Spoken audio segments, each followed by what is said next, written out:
Good afternoon. It's a pleasure to join you today for the presentation of the 5th annual report on ethical and value-based finance. The performance of ethical banks is truly impressive.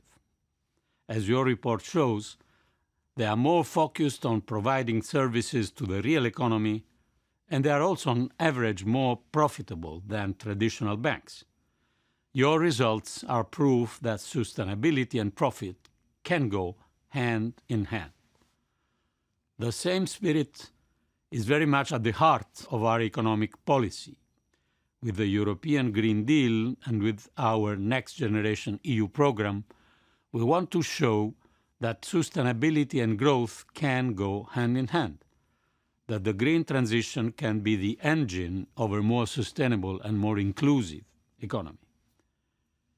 Delivering on the green transition will require profound changes across the board and massive investments. According to our estimates, we will need to add 520 billion in additional investments every year until the end of the decade to meet our climate goals. Public finance will continue to play a key role, but a substantial part of these mountains of investments, of course, will have to come from the private sector. Attracting private finance and channeling it towards the transition to a climate-neutral economy is therefore a key part of our mission. This is where our sustainable finance strategy comes in. In 2018, the Commission adopted its first action plan on financing sustainable growth. And last year, we adopted a new and improved sustainable finance strategy. Over the last few years, the EU has put in place the building blocks for a sustainable financial framework. Among these building blocks is a mandatory disclosure regime for both non-financial and financial companies, providing investors with all the elements to make informed and sustainable investment decisions. Disclosure requirements include the impact of a company's activities on the environment and society, as well as the business and financial risks faced by a company due to its sustainability exposures. Ethical banks were among the first to adopt guidelines on how to account for indirect emissions from their portfolios, so let me praise your pioneering efforts.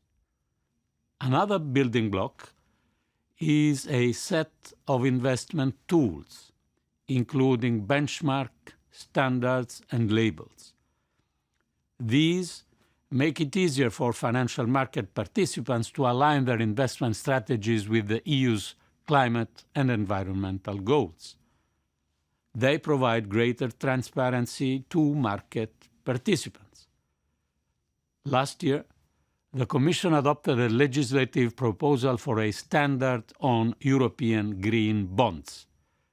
This proposal will create a high-quality voluntary standard available to all issuers to help attract sustainable investments.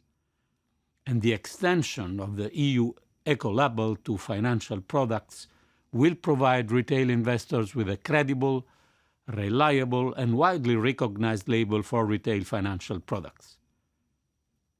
Now let me conclude with a word on the current economic outlook.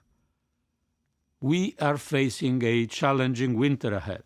As Russia's war continues, energy prices remain very high, and inflation reaches new records.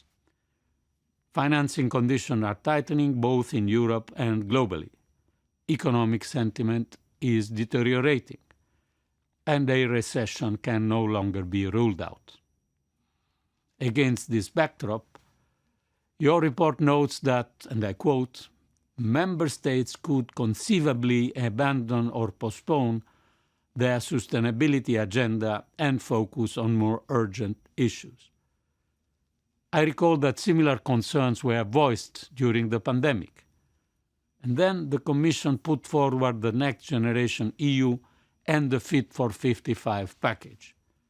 So let me assure you that even in this crisis, the Commission has no intention of putting its sustainability agenda on the back burner.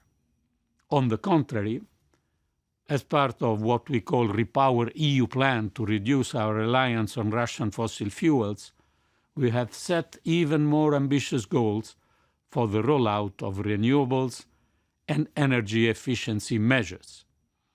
So the EU will stay the course and continue to lead the way in the transition to a climate-neutral future. That is what we have consistently done over decades.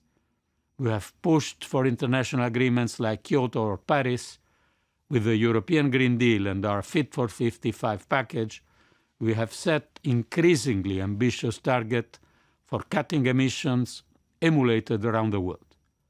With Next Generation EU, we have put the green transition at the heart of our recovery from the pandemic.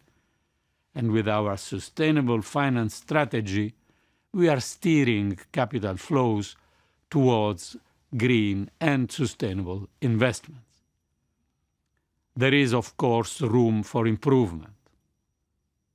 A lot of improvement is needed. But if we look back, I believe it's important to recognize the progress we have made.